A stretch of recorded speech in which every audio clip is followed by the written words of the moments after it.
Hello दोस्तों, अगर आप कर रहे हैं पैट की तैयारी तो यह है आपके लिए सबसे उचित प्लेटफॉर्म। मैं हूं रिंकेश जैन, तो स्वागत करता हूं आपके अपने चैनल नौकरी प्लस क्लासेस पर।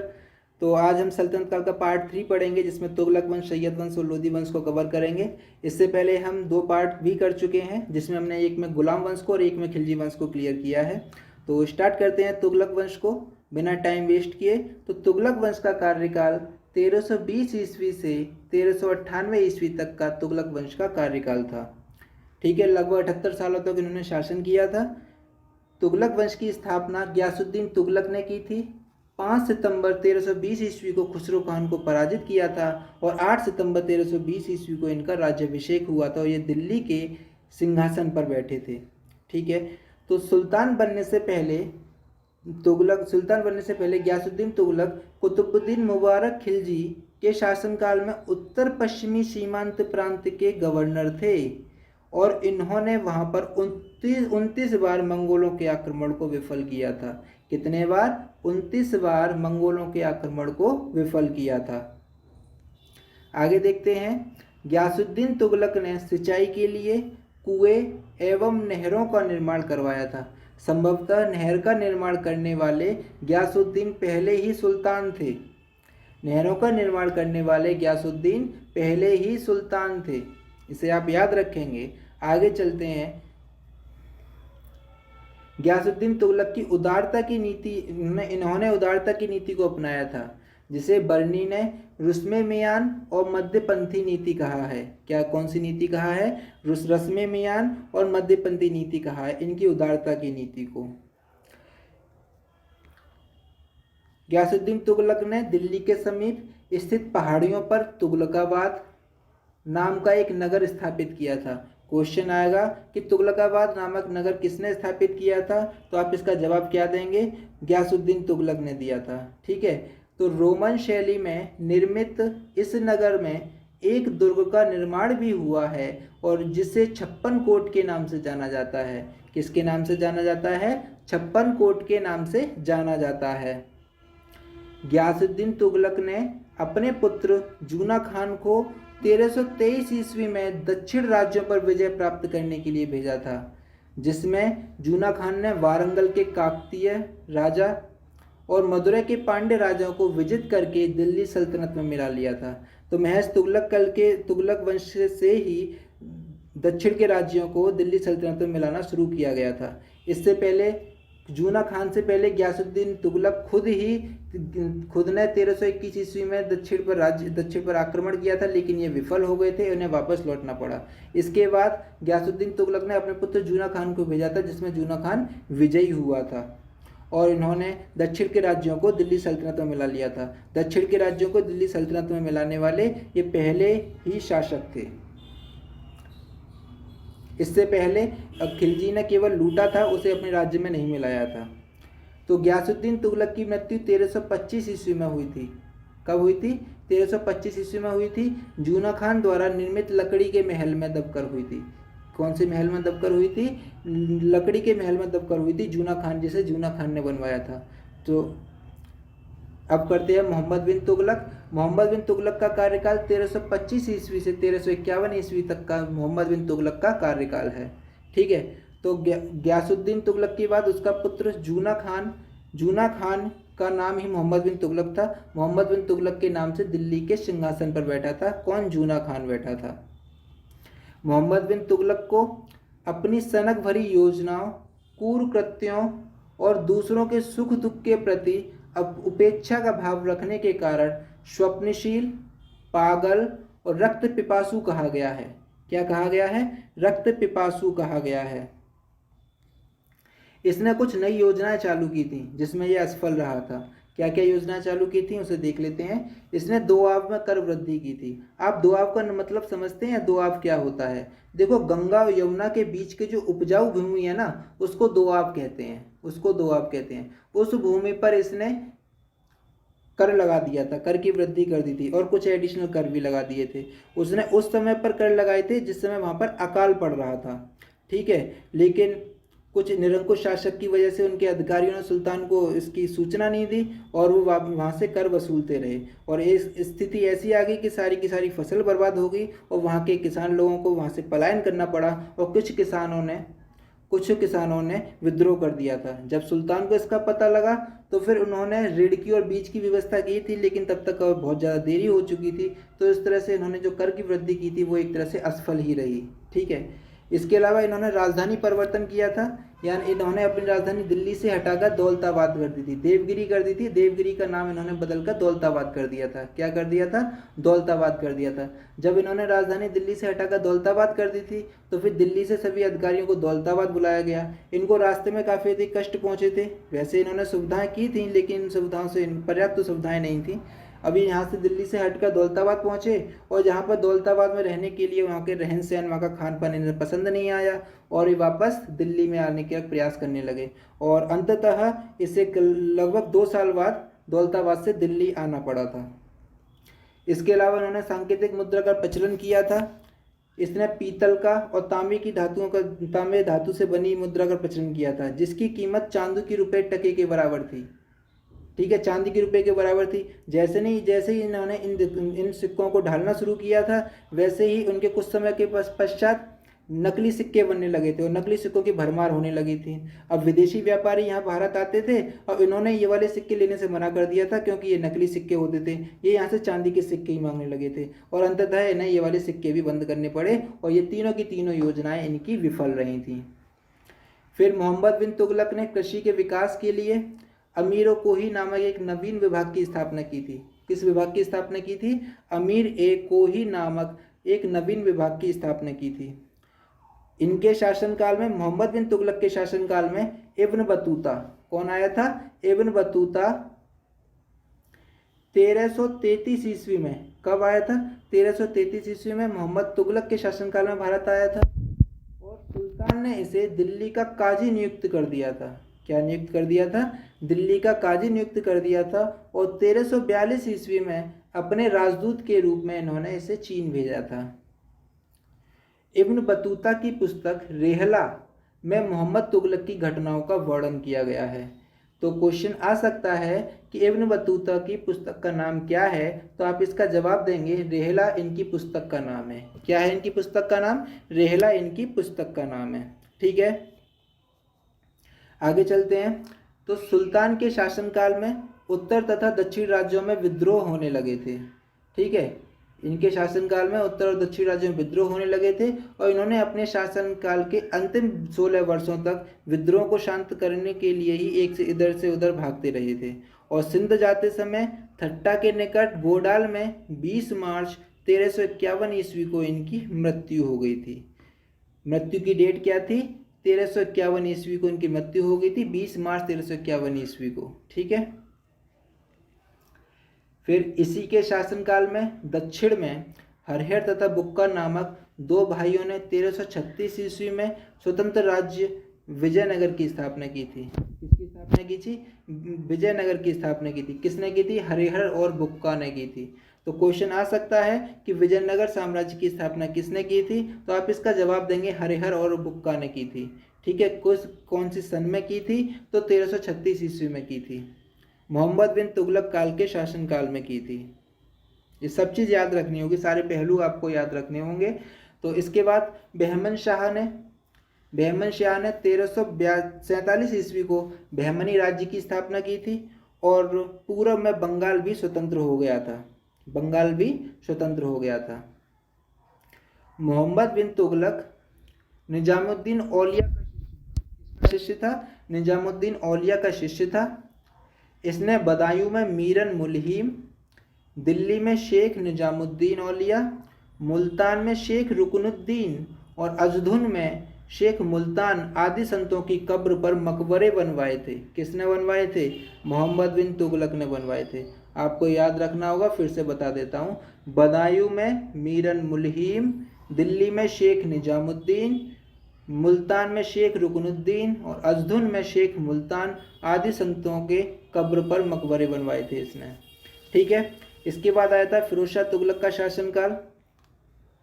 तो फिरोज शाह तुगलक के शासनकाल के बारे में पढ़ते हैं। तो फिरोज शाह तुगलक का राज्याभिषेक थट्टा के निकट 23 मार्च 1351 ईस्वी को हुआ था। कब हुआ था? 23 मार्च 1351 ईस्वी को इनका राज्याभिषेक हुआ था। फिर इसके बाद फिर से इनका राज्याभिषेक हुआ, वो अगस्त 1351 ईस्वी को दिल्ली में हुआ था। कहाँ हुआ था? दिल्ली में हुआ था। तो इस तरह से फिरोज शाह तुगलक का 2 बार राज्याभिषेक हुआ था, एक बार ठट्टा के निकट हुआ था और एक बार दिल्ली में हुआ था। आपको याद रखना होगा। आगे चलते हैं। इसने अपने शासनकाल में सभी कष्टदायक करों को हटाकर केवल 4 कर खराज, खम्स, जजिया और जकात को वसूल करने का आदेश दिया था। केवल 4 कर ही रहने दिए थे इसने। कौन कौन से? खराज, जिसे लगान कहते थे, खम्स, जिसे युद्ध में लूटा हुआ माल होता था, जजिया और जकात थे। और जजिया कर लगाने वाला ये पहला शासक था। जजिया कर लगाने वाला पहला शासक था, पहला मुस्लिम शासक था ये। ठीक है, आगे चलते हैं। फिरोज शाह तुगलक ने 300 नए नगरों की स्थापना की थी। कितने? 300 नए नगरों की स्थापना की थी, जिनमें से 5 प्रमुख हैं, उसके नाम बता देता हूँ। हिसार हरियाणा में है, फिरोजाबाद यूपी में, फतेहाबाद हरियाणा, जौनपुर ये भी यूपी में है, और फिरोजपुर पंजाब में है। और फिरोजपुर पंजाब में है। तो इसे देख लो, फिरोजाबाद, फिरोजपुर, फतेहाबाद, ये तो फाफा से स्टार्ट होगा। फिर इसका वो हिसार और जौनपुर हो गया। ठीक है, आपको याद रखना है। आगे चलते हैं। इसने 5 बड़ी नहरों का निर्माण करवाया था, जिसमें यमुना नहर और सतलज नहर आदि थीं। ठीक है, ये प्रमुख नहरें थीं। इसके अलावा फिरोज शाह तुगलक ने अनाथ मुस्लिम महिलाओं के लिए विधवाओं एवं लड़कियों के लिए की सहायता के लिए एक नए विभाग दीवाने खैरात की स्थापना की थी। किसने की थी? दीवाने खैरात की स्थापना किसने की थी? आप इसका जवाब देंगे, फिरोज शाह तुगलक ने की थी। किसने की थी? फिरोज शाह तुगलक ने की थी। आगे चलते हैं। दासों की देखभाल करने के लिए सुल्तान फिरोज शाह ने दीवाने बंदगाह की स्थापना की थी। किसकी स्थापना की थी? दीवाने बंदगाह की स्थापना की थी सुल्तान फिरोज शाह ने। दासों की देखभाल करने के लिए की थी।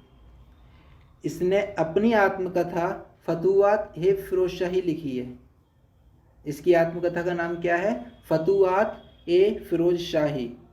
इसने ज्वालामुखी मंदिर के पुस्तकालय से लूटे गए 13 ग्रंथों में से कुछ को फारसी में विद्वान अपाउद्दीन द्वारा दलायते फिरोजशाही नाम से अनुवाद करवाया था। किसके नाम से? दलायते फिरोजशाही के नाम से अनुवाद कराया था। किसने किया था? विद्वान अपाउद्दीन ने किया था। किसने किया था? विद्वान अपाउद्दीन ने किया था। आपको याद रखना होगा। आगे चलते हैं। इसने चांदी एवं तांबे के मिश्रण से निर्मित सिक्के जारी किए थे, जिसे अद्धा एवं विख कहा गया है। इसने सिक्कों पर अपने नाम के साथ साथ अपने पुत्र, जो कि उसका उत्तराधिकारी था, फतेह खान का नाम भी अंकित करवाया है। किसका? फतेह खान का नाम भी अंकित करवाया है अपने नाम के साथ, जो कि इसका पुत्र था। ठीक है। फिरोज काल में निर्मित खान जहां तेलंगानी का मकबरा की तुलना, किसकी? खान जहां तेलंगानी के मकबरे की तुलना जेरूसलम में निर्मित उमर के मस्जिद से की गई है। किसके मस्जिद से की गई है? उमर के मस्जिद से की गई है। किसकी तुलना की गई है? खाने जहां तेलंगानी की तुलना उमर के मस्जिद से की गई है। आपको याद रखना होगा। फिरोज शाह ने दिल्ली में कोटला फिरोज शाह दुर्ग का निर्माण करवाया है। और फिरोज शाह तुगलक की मृत्यु 1388 ईस्वी में हो गई थी। कब हुई थी इसकी मृत्यु? 1388 ईस्वी में हो गई थी। इसके बाद नसरुद्दीन महमूद तुगलक शासक बना और यह तुगलक वंश का अंतिम शासक था। तुगलक वंश का अंतिम शासक था ये। नसरुद्दीन के समय में ही मलिक कुशर्रक की उपाधि धारण करके एक हिजड़ा, मलिक सरवर नाम का एक हिजड़ा था, ने जौनपुर में एक स्वतंत्र राज्य की स्थापना की थी। किसने की थी? मलिक सरवर ने की थी। ठीक है, आप इसे याद रखेंगे। आगे चलते हैं। तो इस तरह से आपका ये तुगलक वंश खत्म हो जाता है और तुगलक वंश के बाद हम पढ़ेंगे सैयद वंश। क्या पढ़ने वाले हैं अब? सैयद वंश को। तो सैयद वंश का कार्यकाल 1414 ईस्वी से 1451 ईस्वी तक का सैयद वंश का कार्यकाल रहा था। इन्होंने कोई ज़्यादा वर्षों तक शासन नहीं किया था, लगभग 36-37 साल तक इन्होंने शासन किया था। तो सैयद वंश की स्थापना खिज्र खान ने की थी। और खिज्र खान कौन था? तैमूर ने खिज्र खान को मुल्तान का राज्यपाल नियुक्त कर दिया था। किसका? मुल्तान का राज्यपाल था खिज्र खान। खिज्र खान के पुत्र मुबारक खान ने शाह की उपाधि धारण की थी। और यमुना के किनारे मुबारकबाद की स्थापना मुबारक शाह ने की थी। किसने की थी? मुबारक शाह ने की थी। और खिज्र खान की मृत्यु 1421 ईस्वी में खिज्र खान की मृत्यु हो गई थी। इसके अलावा अलाउद्दीन आलम शाह इस वंश का अंतिम सुल्तान था। ठीक है, कौन? अलाउद्दीन आलम शाह सैयद वंश का अंतिम शासक था। और इसका शासनकाल 1445 ईस्वी से 1451 ईस्वी तक का इसका शासनकाल था। ठीक, तो आपको अंतिम शासनकाल और पहला शासक और अंतिम शासक ये दोनों याद रखने होंगे। यही ज़्यादातर एग्जाम में पूछे जाते हैं। तो क्वेश्चन पूछा जा सकता है कि सैयद वंश का अंतिम शासक कौन था, तो आप इसका जवाब दे देंगे अलाउद्दीन आलम शाह था। ठीक है, तो लोदी वंश का अंतिम शासक कौन था? इसी तरह से क्वेश्चन पूछे जाते हैं मोस्टली। ठीक है, अंतिम और प्रारंभिक शासक के ज़्यादातर क्वेश्चन आते हैं, तो आपको याद रखने होंगे सभी में। आगे चलते हैं हम लोदी वंश पे। तो लोदी वंश का शासन कब से कब तक रहा था? 1451 ईस्वी से 1526 ईस्वी तक का लोदी वंश का शासन रहा था। लोदी वंश का संस्थापक कौन था? तो लोदी वंश का संस्थापक बहलोल लोदी लोदी वंश का संस्थापक था। बहलोल लोदी लोदी वंश का संस्थापक था। और इसने 1451 ईस्वी में बहलोल शाह गाजी की उपाधि से दिल्ली के सिंहासन पर बैठा था। किसकी उपाधि से? बहलोल शाह गाजी की उपाधि से दिल्ली के सिंहासन पर बैठा था। जैसे ही वह सिंहासन पर बैठा, इसने अपने प्रतिद्वंदी जौनपुर पर आक्रमण करके वहां के शर्की शासक को पराजित किया और उसे अपने अधीन कर लिया था। दिल्ली पर प्रथम अफगान राज्य की स्थापना का श्रेय बहलोल लोदी को ही दिया जाता है। किसको दिया जाता है? बहलोल लोदी को दिया जाता है दिल्ली पर प्रथम अफगान राज्य की स्थापना का श्रेय। आपको याद रखना होगा। आगे चलते हैं। बहलोल लोदी की मृत्यु के बाद उसका पुत्र निजाम खान, उसका पुत्र कौन? निजाम खान 1489 ईस्वी में सुल्तान सिकंदर शाह की उपाधि से दिल्ली के सिंहासन पर बैठा था। कौन बैठा था? निजाम खान बैठा था। सिकंदर शाह की उपाधि धारण करके बैठा था। सिकंदर लोदी ने 1504 ईस्वी में एक नए नगर आगरा की स्थापना की थी। किसकी स्थापना की थी? आगरा की स्थापना की थी, जिसे इसने अपनी राजधानी बनाया था। सिकंदर लोदी ने समझा कि हम आगरा से अच्छी तरह से शासन कर पाएंगे, इस वजह से इसने 1504 ईस्वी में आगरा की स्थापना की थी। इसने अलाउद्दीन के गज में सुधार किया और भूमि के मापन के लिए गजे सिकंदरी का प्रचलन किया था। किसका प्रचलन किया? गजे सिकंदरी का प्रचलन किया था। सिकंदर लोदी ने गुरुमुखी शीर्षक से फारसी कविताएं लिखी थी। कौन से शीर्षक से? गुरुमुखी शीर्षक से फारसी कविताएं लिखी थी सिकंदर लोदी ने। इसके बाद गले की बीमारी के कारण 1517 ईस्वी में सिकंदर लोदी की मृत्यु हो गई थी। कब? 1517 ईस्वी में सिकंदर लोदी की मृत्यु हो गई थी।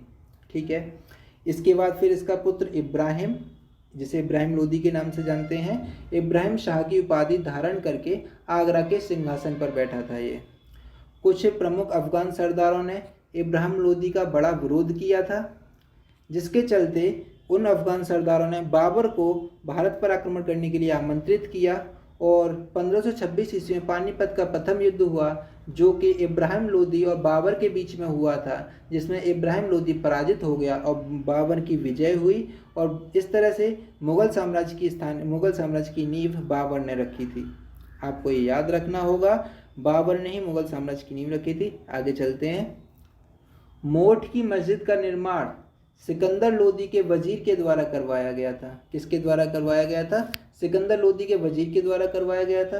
क्वेश्चन आ सकता है कि मोठ की मस्जिद के निर्माण किसके शासनकाल में हुआ था, तो आप इसका जवाब देंगे सिकंदर लोदी के शासनकाल में हुआ था। ठीक है। फिरोज शाह तुगलक ने अशोक के 2 स्तंभों को दिल्ली मंगवा लिया था। मैंने आपको बताया था जब आपने मौर्य वंश पढ़ा था, तो अशोक के 2 स्तंभ, जिसे मेहरौली के लौह स्तंभ के नाम से जानते हैं, तो उन 2 स्तंभों को दिल्ली में मंगवा लिया था। इनमें से एक को राजमहल के परिसर में लगवा दिया था और फिरोज शाह कोटला में स्थित अशोक स्तंभ की ब्राह्मी लिपि को पढ़ने का श्रेय सबसे पहले जेम्स प्रिंसेप को जाता है। किसको जाता है? जेम्स प्रिंसेप को जाता है। तो अशोक के लौह स्तंभ को पढ़ने का श्रेय किसको जाता है? जेम्स प्रिंसेप को जाता है। आपको ये याद रखना होगा, ठीक है। तो इस तरह से हमारा पूरा सल्तनत काल खत्म होता है। हमने 3 वीडियो में पूरा सल्तनत काल कवर कर लिया है, ठीक है। अब हम पढ़ेंगे मुगल साम्राज्य को। तो अगर आपको मेरा कंटेंट अच्छा लग रहा है तो